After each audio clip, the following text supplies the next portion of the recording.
안녕하세요. 김정환 강사입니다. 자, 이번 영상에서는 정치적 올바름에 대해서 한번 다뤄보죠. 한 번쯤 들어본 적 있을까요? 영어로는 political correctness라고 하는데요. 어감에 비해서 그렇게 복잡한 내용은 아닙니다.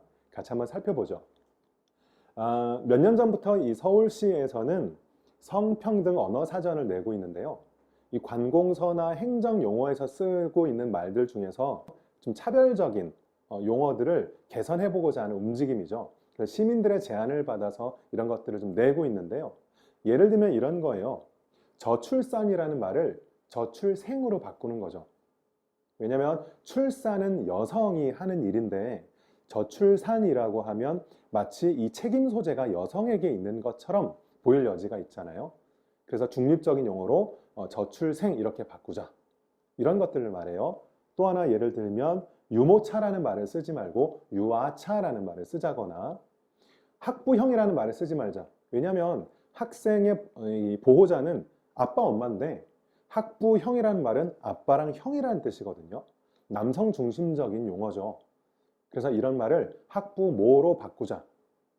자, 이렇게 이 성적인 차별의 문제 혹은 나아가서 다른 인종, 종교, 여러 가지 차별적인 요소가 들어있는 말들을 순화하려는 움직임을 정치적 올바름이라고 해요.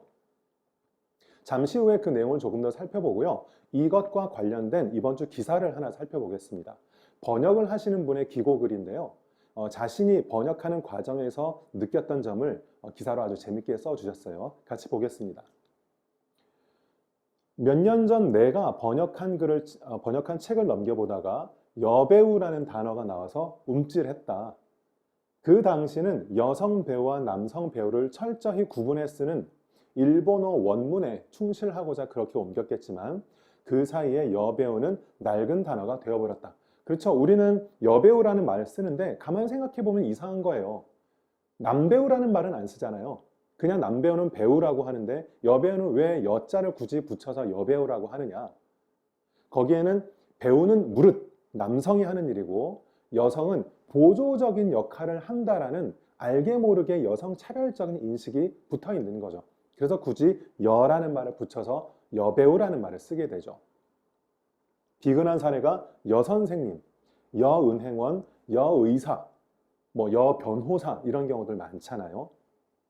그래서 앞으로는 자기는 이러한 여라는 글자를 의식적으로 걷어내고자 한다. 성차별적인 용어, 그런 의미가 담겨있는 용어들에 대해서 조금 더 주의를 기울이겠다는 뜻이죠. 정치적 올바름이라는 것은 이것처럼 편견이 담겼거나 차별적인 어휘를 쓰지 않는 이러한 움직임을 말해요. 몇 가지 예를 더 보겠습니다. 남녀평등이라는 말을 원래는 썼죠.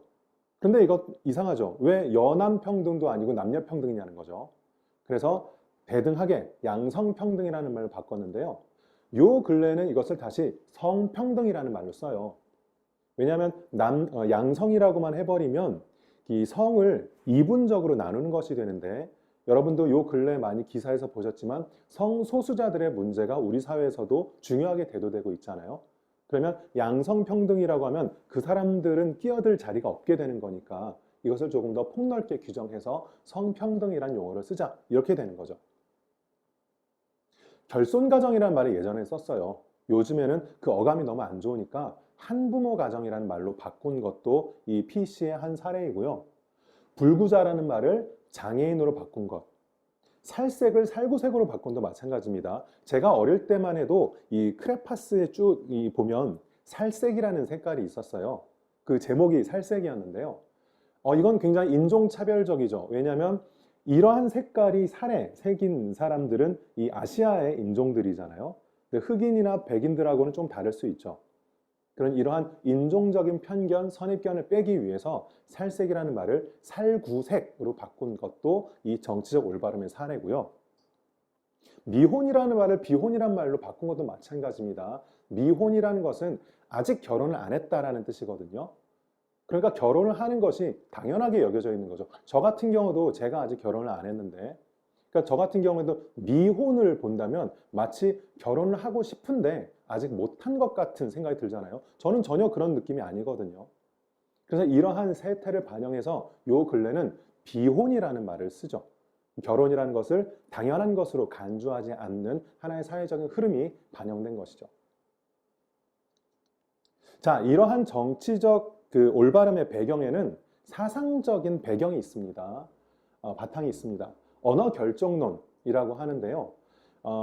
사피어와 워프라는 사람들이 했던 가설, 그래서 사피어 워프 가설에 기반이 되어 있기도 해요. 그것의 강력한 형태가 언어 결정론인데 이름이 중요하지 않습니다. 이 주장하는 바는 뭐냐면 인간의 언어와 사고의 관계 속에서 언어가 사고를 규정한다. 언어에 따라서 사고가 바뀐다라고 주장하는 것이 이 언어 결정론이에요.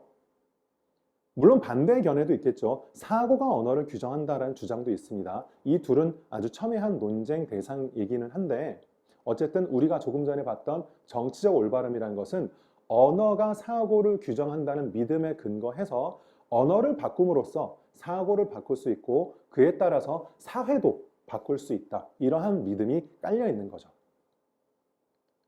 그래서 아까 우리 그 기고문 쓰셨던 분 있잖아요. 그 번역하시는 분. 그분의 기사에도 이러한 믿음이 깔려 있습니다. 기사로 다시 돌아가 볼게요. 언어는 예리한 칼날 같아서 조금만 잘못 휘둘러도 누군가가 소외되거나 상처 입는다. 대안의 단어를 제시하려는 노력은 그래서 중요하다.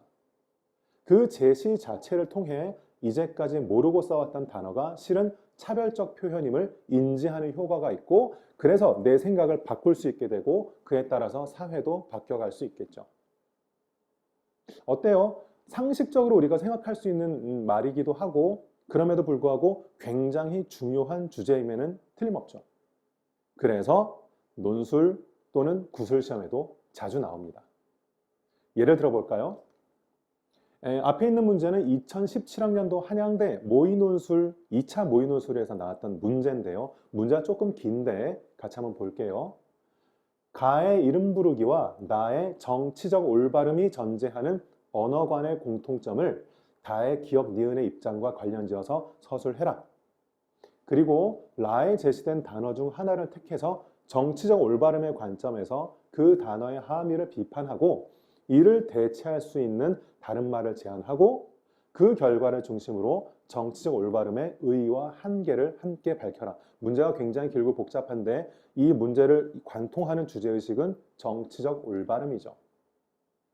유사한 문제 하나 더 살펴보겠습니다.